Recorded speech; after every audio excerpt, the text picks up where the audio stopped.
Hey everybody, I'm back with my giant microphone.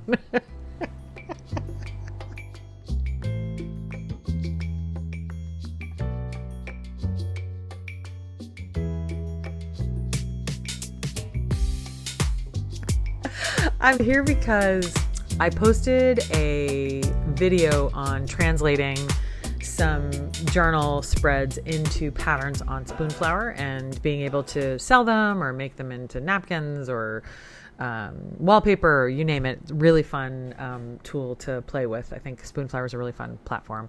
But I got a lot of questions actually after that video posted, and really good questions about what the technical approach I took was. And so I thought I'd do a really quick video because this is a hack. This is not a class in Photoshop or Adobe Illustrator. I have a very simple process because for me, it's all about actually making the art and then seeing things come to life very quickly. So this is going to be a very quick video with just some of the recommendations that I make. Definitely, please chime in the comments if you have anything to add. I think making patterns is one of the most soothing and fun things you can do. And it's really fun also to see them kind of come to life and make them available to sell. It's really fun to sell stuff. It's not been an emphasis of mine, but I may change that in 2026. It may be one of my creative goals. And if it's one of your creative goals, then please jump in, take what you can from this video, and please go beyond. There is a ton of great information on the Spoonflower site. So you can definitely learn more there as well. But if you want this light touch way, take a look and let me know what you think. All right. Thanks so much for watching. So the first step is to make some art. I recommend creating a frame in your sketchbook. I like to do, 6x6 squares or 4x4 squares, and I like to fill them with whatever I'm thinking about. I enjoy doing animals or leaves, botanicals or florals, and sometimes I do just really kind of abstract designs, and I like to think about color. So I'm going to leave it there. There are lots of other videos that I have created about creating things like this in your journal. And this is the starting point. So feel free to check out my YouTube to find more. Okay, so once you have a design in your journal that you like, the best thing to do is to take a photograph of it. I have already got mine set up to be a square format.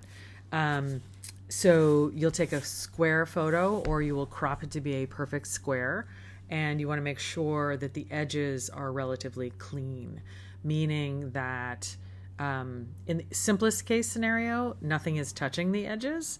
And that's why I'm often doing designs that are kind of on the diagonal. But if they are touching, try to line up so that, something that's coming off the end will map to the one on top or on the side. So that's something you're going to have to play around a little bit with. I'm purposefully trying not to measure. And that is why it's sort of a simplified version of this process, because it's just so much fun just to make things. And so my process is very much an organic one. And if things are a little bit, perfectly aligned, I'm okay with it.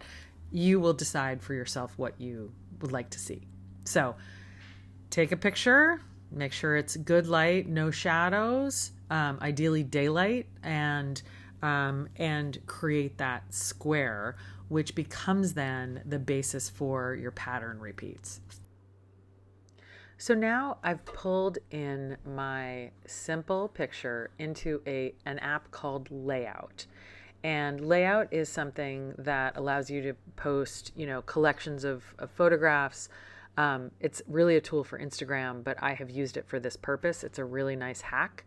You pull in the picture, download the app, you pull in the picture from your camera roll, and then you can manipulate it. Here you can see that I have brought in all of the same photograph, and I'm playing with the orientation to create that repeat that is so fun to explore. So I took a very simple rooster and I've turned it literally on its head to play around. And then I save it once it's in the 4-pack, and then I can do iterative versions more and more as I go.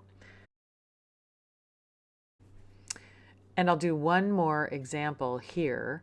I'm going to use a fish motif that I had developed a while ago. As you can see, I picked the single image and I went to the 4-pack, and I am just rotating the image so that the snouts of the fish are all headed towards the middle, which I think really makes an interesting, compelling tile to be incorporated into the overall design.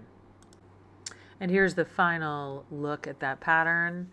And you can actually play around and do some other really fun things as you explore that app. I'm now going to go on, because you have now saved your file from layout, and I'm going to go on and show you how I then incorporated that into Spoonflower. So come with me for the next step. Here we are on Spoonflower.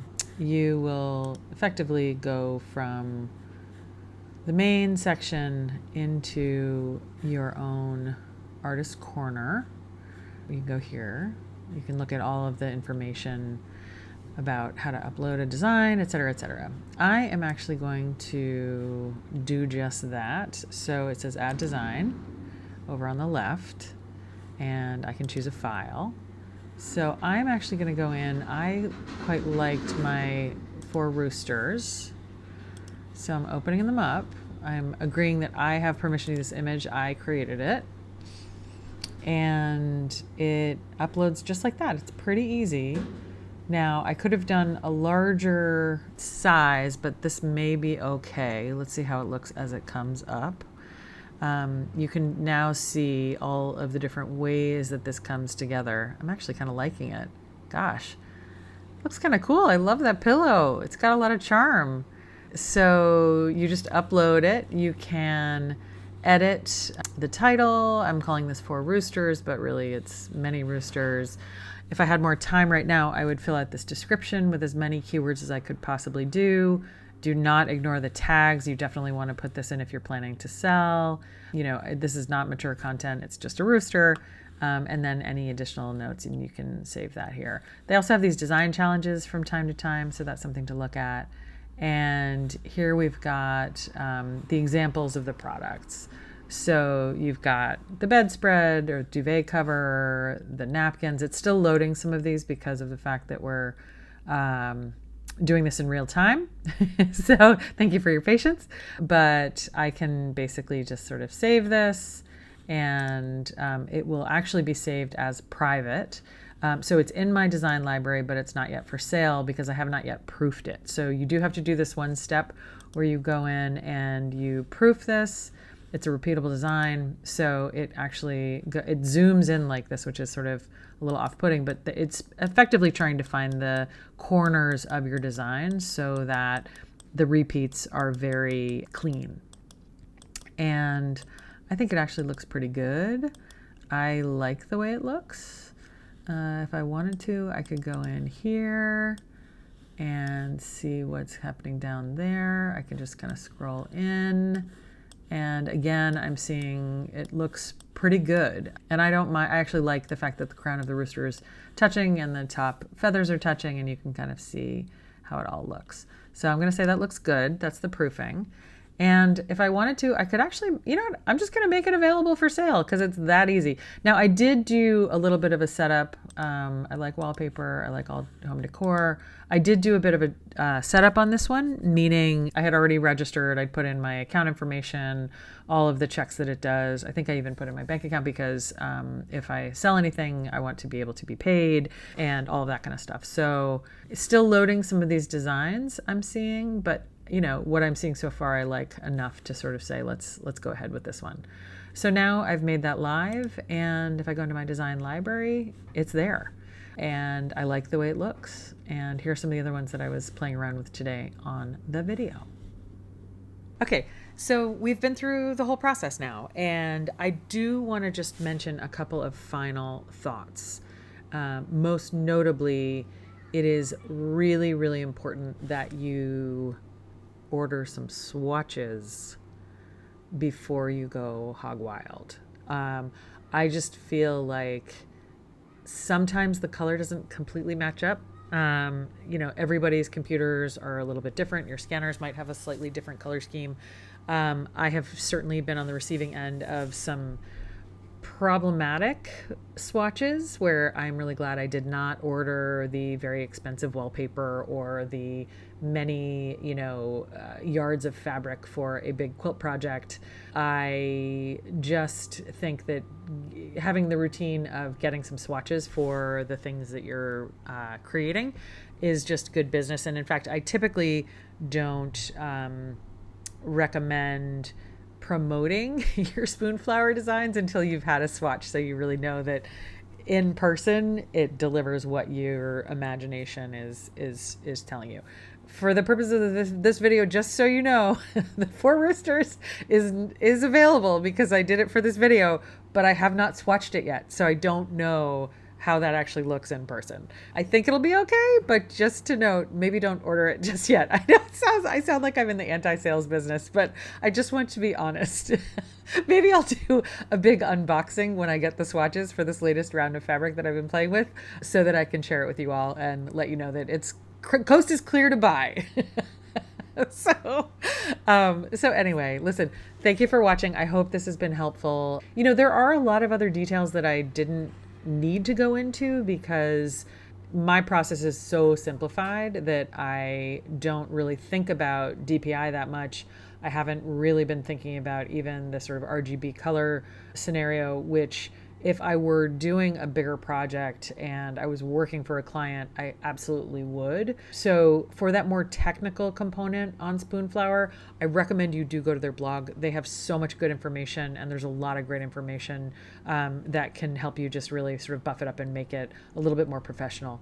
But hopefully this has been fun. I mean, again, this is about the hobby of exploring pattern and finding repeats. There is a whole world of pattern, and if you're interested in talking about this further, I have a free workshop next week and a 4-part workshop in February. Please do check it out. I'll leave the link in the show notes here, and would love to have you. And also just come back to this YouTube channel because I talk about pattern a lot. I think for the workshops I'm going to have, there will be 4 2-hour sessions, so I'll be able to go much, much deeper. I've done a ton of research. I'll be talking not just about patterns and repeats and Spoonflower, but also patterns in art, in the great masters, patterns as art, and also we'll be making some patterns that are much more freehand in nature, more for collage papers and art journaling and things like that. So a real wide variety of some very exact and sort of measured, all the way to really freehand and just creating a lot of texture in your art practice.